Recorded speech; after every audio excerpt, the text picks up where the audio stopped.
Ok. Okay. Va bene. And as we are speaking about Henry the Navigator, and I would say his mission in the becoming of the modern times, we have also, or we could mention Daniel Nicol Dunlop. He was an Englishman, and it's just now 100 years ago that he established something which has been named the World Power Conference. He has been an anthroposoph, a deep anthroposoph, and at the same time, industrial conductor of electricity companies in his time. And he came about the idea, yeah, we have to share around the world what do we have as resources, for example, power and other resources, in order to create really a brotherhood around the world. And this, as far as I know, and Häusler speaks about this in his book, has also been, let's say, the mission of Henry the Navigator. What came then, imperialism and colonialization, has not been in his aim. This has been something which went not in a way he intended. And in this way, creating brotherhood around the world with exchanges, with economical relations, I would say Henry the Navigator has been a pioneer in this, and it has been taken up by Steiner, speaking about the economy, the associative economy as a world economy. And one of the co-workers of Steiner who has been the most active and successful in this is Daniel Nicol Dunlop, a Scottish man, and he has been very, let's say, related with Steiner and created this World Power Conference, which is still existing. They had just had their annual meeting in the Netherlands. So this as an introduction, and now we go one step further. Next slide, please. Okay. And I would like to bring now the impulse of biodynamics as a peace agriculture, as an agriculture of peace. We can look to it from different point of view, but I would like to show how this can be understood. Next slide, please. And we see here, I will go rather quickly through the slides. Next slide. Aspetta. Perché non mi fa andare con la freccia? Riproduci. Ecco. Vai avanti, ritorni. Okay. So we have here two men. It's Fritz Haber, he is the scientist, and Karl Bosch, he is the industrial man. And together, they created the Haber-Bosch industry, which means that the fixation of nitrogen out of the air has been then possible first in the laboratory and then in industrial dimensions. And this has been decisive for the war, and because nitrogen combinations, they are explosive, and in this way, this has been for a war industry. And then next slide, please.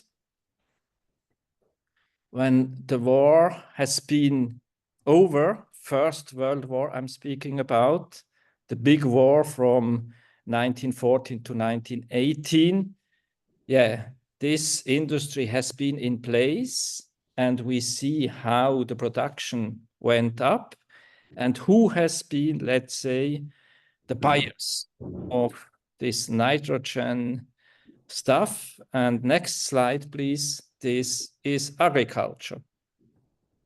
And this we know, synthetic nitrogen is the main driver for agriculture, for industrial agriculture. And this has been just the case when the agricultural course has been held.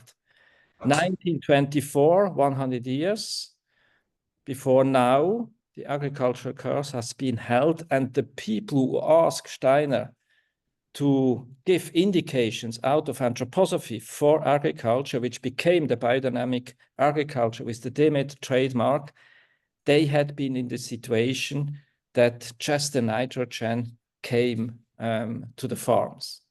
And this was a shock because the plants have not been adapted by selection, the soils have not been adapted, and in this way, next slide please, it has been the first green revolution, so to say. And now this is a picture from Beirut, and it's not from nowadays where also bombs are falling on Beirut, and therefore I'm a little bit advocating for peace because we are really in war situations all around the world, for example, in the Near East. And this explosion in Beirut here, perhaps we remember, it has been caused by nitrogen fertilizers which have been stored in the harbor, and they got fire, and then there has been a huge explosion. And in this way, we can say this agriculture, which is based on artificial fertilizing, nitrogen fertilizer, is a kind of war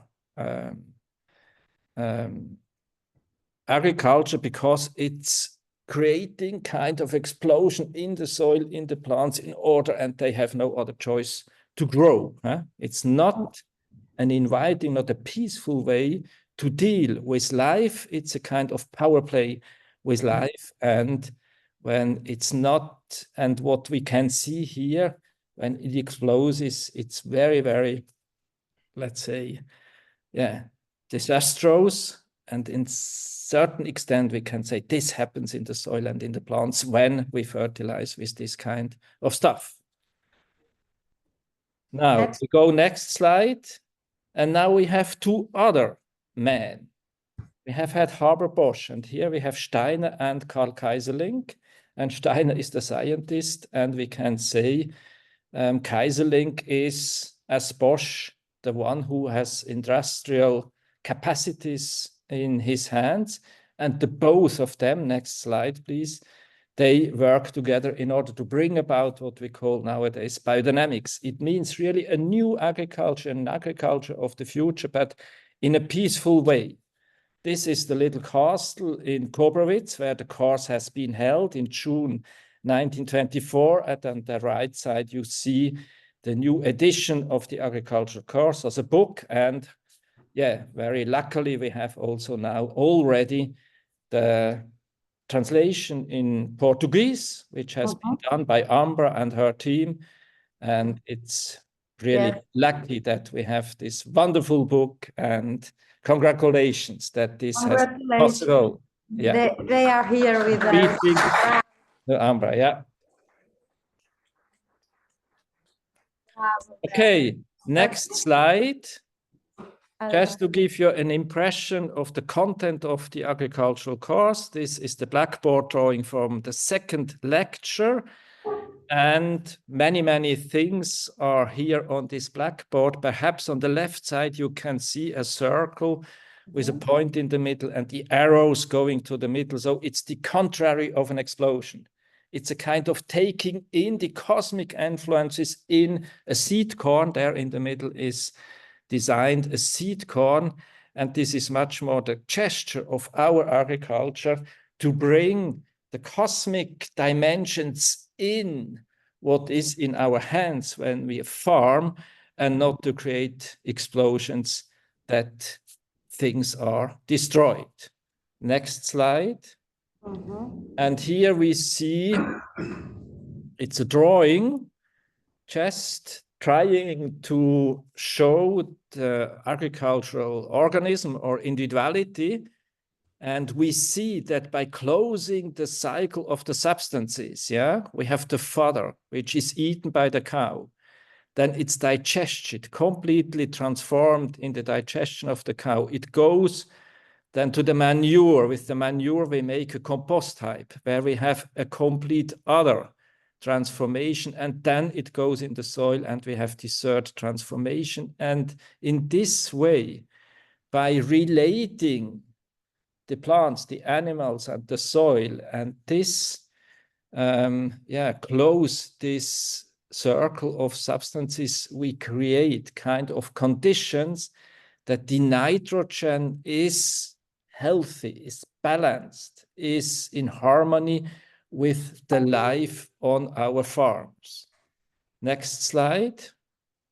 And this is the drawing, blackboard drawing from Steiner from the third lecture in Koblenz. It's about the substances, and the green lines, they are for the carbon, and the blue ones are for the oxygen. And there where we have the yellow lines, there is the activity of the nitrogen. And very, very gentle and very humble and very sensitive, the nitrogen is looking where is it appropriate that life comes to the spirit, meaning oxygen to the carbon, and in this way creating growth, creating something which then becomes our harvest at the end. So it's the opposite of creating explosions, it's creating relations. And in the view of Steiner and in the view of our agriculture, the nitrogen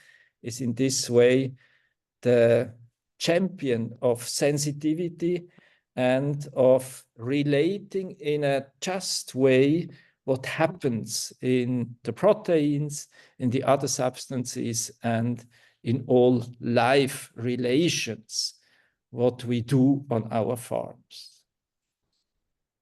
Next slide. And this is not from Steiner, this is a drawing from me, where I tried to bring all this together. And yeah, we will see later on also, then we see we even enhance what happens already when we farm organically in a proper way with our biodynamic preparations, in order that now we can bring new forces, dynamic forces in our life cycles, because they are close, they are healthy, they are balanced. And this is not a name as such. This is a base in order that now new forces from the cosmos, what we named, and the dynamic part of biodynamics, can be brought in and enhance life and ripeness and quality in our life cycles and at the end in our products. Next slide. And again, I would like that we learn to see biodynamics as a form of agriculture of peace agriculture. It's more than ecological. This I would say with this. It's not just according to nature, it's according to what we strive for, and this is, let's say, peace, specifically now where we have war more and more around, and peace is something we have to strive for in all our activities. And we can see that looking to nitrogen, the conventional industrial agriculture works with something which is explosive, and we are working with something which creates inner dimensions, which creates kind of peace in a agricultural, in a farming way. Okay, this has been the first part, relating to Henry and then relating to our 100 situation on the example of nitrogen. Now we go to a second part, and you can take the next slide, please. And yeah, I worked out 7 principles of biodynamic agriculture, and I would like now to bring them. And the one, you see the little design on the right side, the one is very broad, it becomes narrow, then it goes to a point where it crosses, and from this point where it crosses, it goes out again, and we will see how this happens. Next slide, please. Here is an overview of them, and now we go to each one of them. Next slide, please. And the first of the principles of biodynamic agriculture we see here is to consider the soil as a respiratory organ, and compared to the diaphragm in our organization, and living earth as a respiratory organ, I mean, this is huge. This is a very powerful imagination from Steiner. He brings it in the second lecture of the agricultural course. And just to take in conscious that to see and to work with the soil, the ground, as a respiratory organ which breathes with the day rhythm, with the seasonal rhythm, with the different crops which are cultivated on this ground, with the even longer periods and with the constellations and so on. For me, it's really something which is very enthusiastic, and already this first one of the principles could be, let's say, motivation enough to become a biodynamic farmer, to have a picture, an imagination, an inspiration, I would say, earth, the living earth as an organ and a breathing organ and an organ from the earth as a whole. Next slide. Then we go to the second principles, and this is, let's say, not the horizontality, but the verticality. And this is showed by the plants. Each plant, in his very specific way, is showing the verticality. And if you think, where is the plant growing towards? It's always the sun. And when you ask yourself, but where is the root pointing to? It's the center of the earth. And this is around the globe. So each root somehow, either here or in Australia or in Latin America or in Japan, is pointing to the same point, and this is the center of the earth. And each flower and each growing plant is somehow pointing to the sun. So this line, this idealistic line between the center of the earth and the sun is somehow which gives the vertical orientation, and this crosses the horizontal line of the breathing earth. So we have a kind of cross, horizontality and verticality. Next one. And then we have the third of the principles, and now we introduce the animals. And with the animals, as we have already seen, we close the cycle of the substances when we define where our farm starts and ends. So we have to say, we have a defined area of land, and thereon we build a circle with this land, with the plants growing on, and introducing the animals. We are able to create a farm organism which is closed and self-sufficient to a large extent in itself, not completely, but to a large extent, in the way that, we create this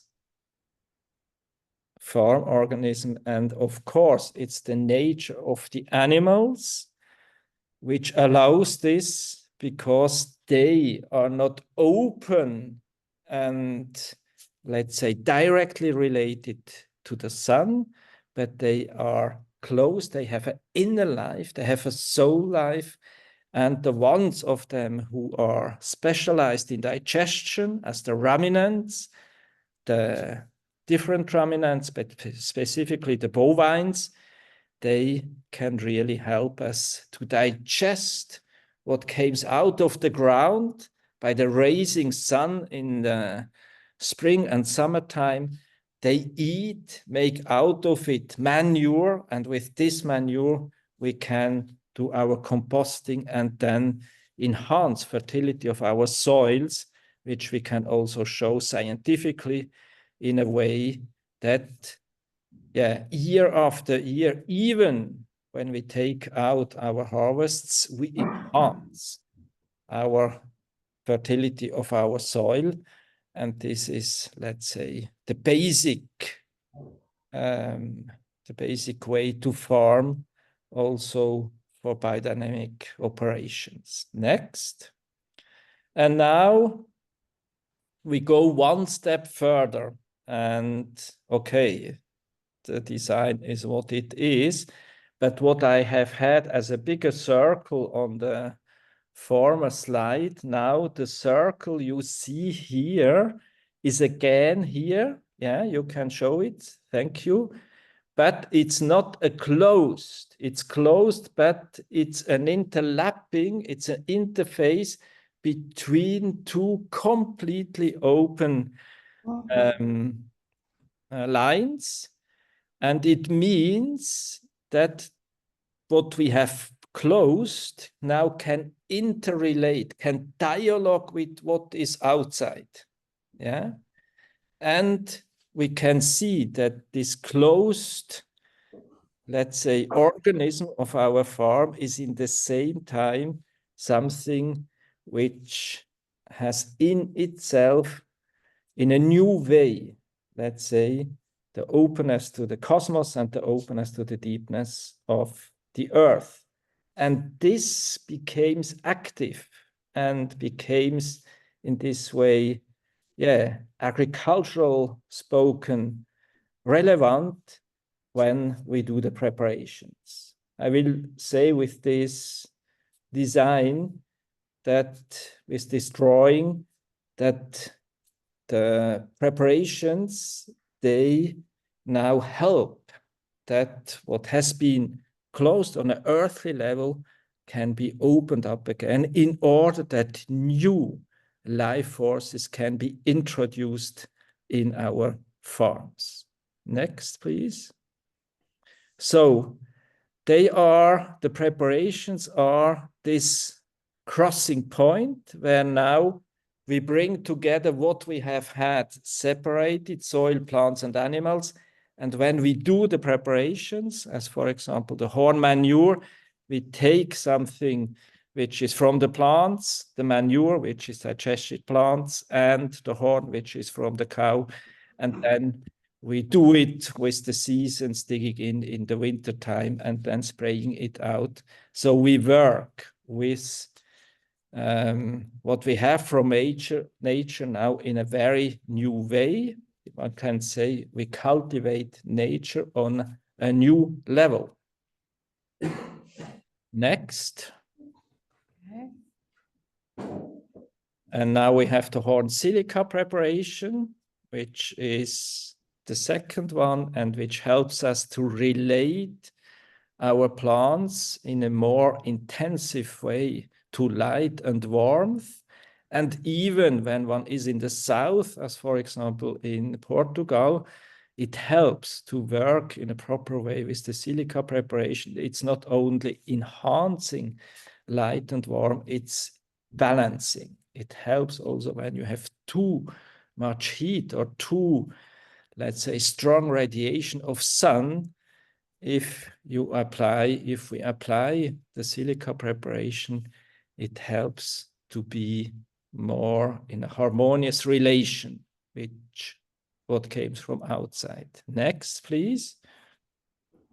And here we have the compost preparations, which helps us to bring new faculties in our composts. Then the compost goes out in the fields, and then it's in the soil, and from the soil it comes to the plants, and then to the what we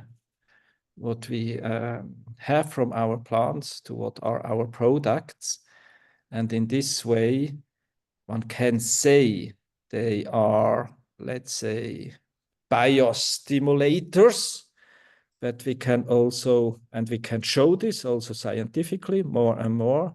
And in the same time, they are, let's say, seen or said a little bit from an anthroposophical point of view. They are like meditations. They are meditations we introduce in our farm operations in a way that the farm organism more and more became a farm individuality.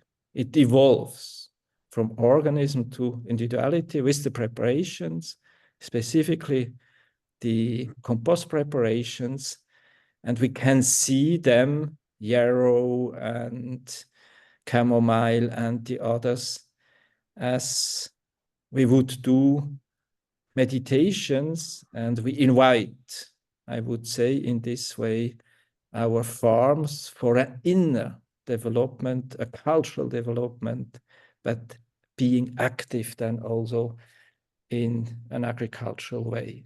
But this is the step from,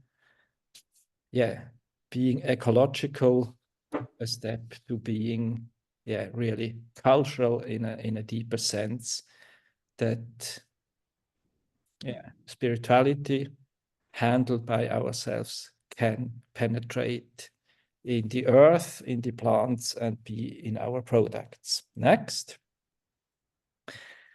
And now we go to step 5.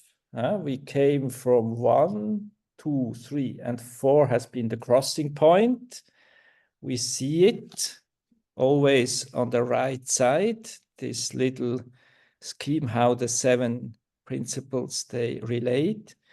And I took here the landscaping that we create when we create our farm individualities. We create something which radiates out of our proper territory in a way that, the earth, the air is cleaned up and vitalized, and the also the water and biodiversity around, and landscape also with forests and so on.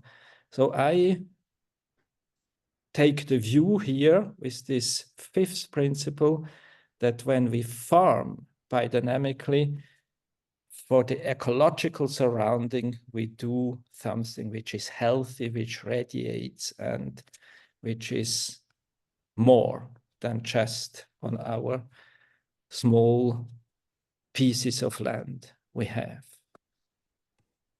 And then with the next principle, I go even further on, and I would like to show with this that we radiate out from the farms we have to the people who eat, because it's food which we are producing, and this goes to the cities, this goes to the families, this goes on the plates which are on the dishes.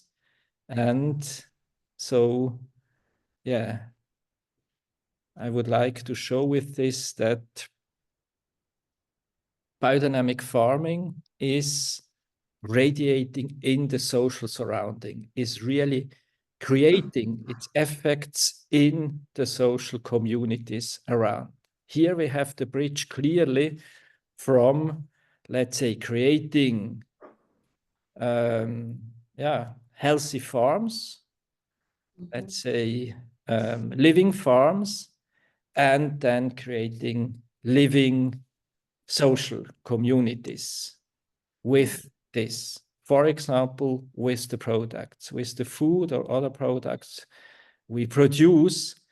And of course, then the money is coming back, because as a farm, we are not only, let's say, active in nature, in the ecological dimension, we are also active in the social, economical dimension, and our products, which goes out, hopefully they bring money back in a way that we can not only create soil fertility, but be active in a, yeah, this was better. The other way, I see it. You had just a better projection, yeah. Yeah, that we are included in the social reality. And this is the seventh of the principle, that we help, we create, we incubate social transformations. And wherever we have a biodynamic initiative, which goes on for certain years, of course, it needs time, we see that somehow, yeah, social threefolding is coming to life with the farm, around the farm, with the people, with the customers, with the owners, with all these questions we have around the farm ownership, about working on the farm, and about also, yeah, researching and creating possibilities to learn on the farm, that I would say biodynamic farms can be, let's say, incubators and starters of social transformation in a way of threefolding. Yes. And next slide. And this is a little bit spoken in a general way, that we see that the human being as a foundation, this is a phrase from the agricultural course, is the foundation for spiritual impulses and the paradigm shift in agriculture, nutrition, and I should add here in social, in social questions. This has been now a little bit spoken in principle way, and if you have some 5 minutes more, I just will go through some examples, and we take the next slide. And when we look back now, what has been worked out in these 100 years, we are working with the biodynamic impulse. I just would like to show some examples. When we think global, I would even say if we think in cosmic dimensions, and then we act in a global, in a local way, yeah, we can really create, I would say, places which can be, and this is always hard work, but they can be, they have the potential to be really power places in a modern sense. Next. And I would like to show some examples where I have worked with, which I know, and which can illustrate what we have now more seen in a principal way. First one is Dottenfelder Hof near Frankfurt in Germany, and it has been founded in 1968, and it's a farm of 150 hectares, but it's at the same time a place where we have school on farm, we have breeding and research. Here we see Hartmut Spies, our senior researcher in the biodynamic movement. There is cheese making, there is bakery, there is a shop and a coffee and so on. So it's really a hot spot in the surrounding of the bank city of Frankfurt. And one can say all these poor bankers, they come here with their families on Saturday, and they have tomato food and they can be with their children. And it's much more than just farm in an ordinary way. It's really, let's say, a place where a new life for society and for the earth really is taking place. Next slide. A next example is Juchowo. It's a 2,000 hectare farm in Poland. And of course, it's biodynamic too. And, you know, 2,000 hectares, you have quite to have some cows in order to close your cycle. So they build stables for 300 cows and all the livestock, the young livestock. They are doing landscaping. They work with people with special needs, and they have also cultural activities. And I would say the vision of Jukovo is to build up a new type of village, even more than a farm. They received many money from Germany. Sometimes it's like this. And yeah, now they are in a phase where they have to learn to live without always this money coming in from outside. Next slide, please. And here is L'Aubier. This is the place I farmed on for 30 years, and I have also been in the leading team. So we built it up 35 years ago, a new stable, and we built it up a hotel, and we have a restaurant, and it's now also we have a small training course. Just this week 9 young people started their training. They are working within the activities, and they have courses in the morning. And we name it Oser l'indépendance. It means take the risk to be independent, and they learn how to create, to a certain extent, their own initiative, or even let's say enterprises. It's a kind of school for startups, but based on anthroposophy and biodynamics and associative economy. It's in the French part of Switzerland, 2 hours here from the Goetheanum. And it's there where tomorrow we have a festivity, which is sowing the future. People came, and with all we seed a field of wheat. And it's a very nice event, and at the same time, it's a statement, a political statement against GMO. Next slide, please. And now we are in the south of Brazil, just to show that not only in Europe, and there we have our friend Juan Volkmann, and he, on a 600-hectare property of his family, he does this biodynamically with 200 hectares of rice. And he had to invent how to do biodynamically rice underwater. How can you then bring the preparation? And so, but he managed, and he's a researcher, and he also does always courses for the preparations, and you can see his rice then is on the market. And the buffaloes, when the rice is harvested, they go to the fields and bring the influence of the animals to this landscape, to these fields of rice. Next slide. And here also to say that it's also possible very small scale. This is 10 hectares in the mountains of Switzerland. This is Andreas Würsch and his family, and they do all.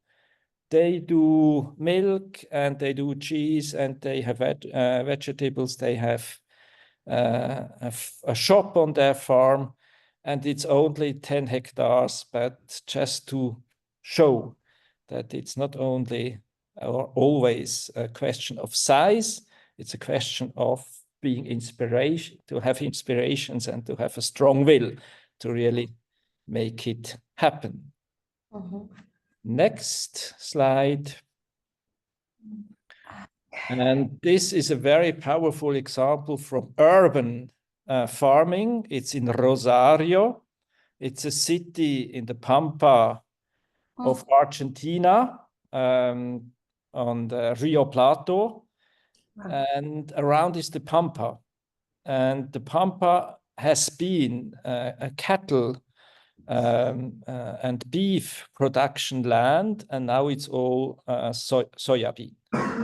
All changed. It's all about GMO soybean, and the people, they worked on these operations, they are no longer needed, and they came to the city, and it's they create slums because they are not adapted to the city life, and it's quite a disaster, a human and social disaster. And now there we have Antonia Luca, a friend of us, and he's biodynamically also inspired, and he creates these gardens in these very devastated lands, And there are more than 100 hectares and people are working there and they have a living and they have joy and they have their hands in the ground. And at the end, they can even sell something on the markets and have a certain income. So here we see how really biodynamics, it's much more than ecological farming. It's really, let's say, a seed corn also for social transformation. Yeah, this has been examples. And next slide to close. This is the poster of our upcoming conference at Dornach. The Earth as a Living Being is the title. It will be from the 5th to the 8th of February of 2025. It means in 4 months. And hopefully also a delegation from Portugal can come. And in this way, after 100 years of biodynamics, we try to go a step further. And as we have said, now our farms are living farms. Now we try to research and to act with the picture that the earth even is a living being. And in this way, really to engage for a sustainable and healthy and, let's say, inspired evolvement of agriculture, and that we can give as a biodynamic movement a contribution. We have solutions, others have also solutions, and let's work together in order that the earth can be again more and more a living being, and this is done by our hands. And in this way, let's engage and have hope. And okay, thank you that's so it. much. Okay, thank you.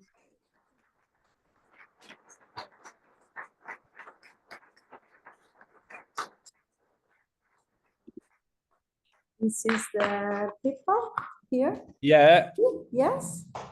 Nice that I can see you. Yeah. You can see it there? Yeah, I Okay. can see. Yeah. So thank you, Ellie. Thank you so much. Maybe we'll take a couple of questions, if you don't Yeah, mind, please. for raising you. Does anybody wants to ask question? Alguém tem alguma pergunta para fazer? Qualcuno ha una domanda da fare? The fiscality. The fiscality? Aspetta. That is how taxation is for this type of agriculture, how they manage with paying taxes. Yes, I understand the question. It's a material question. Yes. I'm sorry. I mean, can one create or consider agriculture as not a business for profit, but a business not for profit? Huh? And when you are not for profit, you can have a status of be exempted of taxes. This is your question, yeah? Did I? Yes, whether the government is exempt from taxation, this type of attitude, this type of work. Yeah, you. Yes, from the point of view of that is the relationship between this type of cooperatives and the fact that you live in a certain surrounding, and that people have to pay and institutions have to pay taxes. So how the governments consider such activities? It has been tried in Germany. I say it now a little bit in a picture to say, but these are universities. These are universities on land. These are not operations to make profit out of producing food. These are places where people can learn, where we do research and so on. And this has worked to a certain extent, but not for all. Huh? So you have to split then your activities, and perhaps you can show that some of your activities are really in a sense of not being for profit, and you have an organization which is exempted of taxation. And when you have a bakery or you do cheese or you go on the market by side, this you can't say them, this is not a business. They consider this as a business. So you have to split in different entities your activities, and this is how we have it mostly in Germany, a little bit in Switzerland and in Holland, but it's not easy. Thank you. Thank Teddy. you. Thank you very much for this difficult. Ok, c'è qualche altra domanda? Possiamo salutarlo? Podemos então despedir e passo outra vez aqui à Nádia. Well, I guess the question also is because we have been talking about community-supported agriculture and farms that have more self-sufficient system of co-learning and co-producing and co-whatever, you know? This is why the question came by. Actually, we know that you're very busy, so we will release you. Yeah. Grazie, obrigada. And we will continue. Thank you so much. Thank you for this opportunity, and hopefully next time. Yes, next time in Portugal, next year, maybe. Yeah. Okay? Okay, see you. Thank you, Uli. All the Bye-bye. best. Bye-bye. Ciao, bye bye. Ciao, ciao. Allora, interrompi. Ok.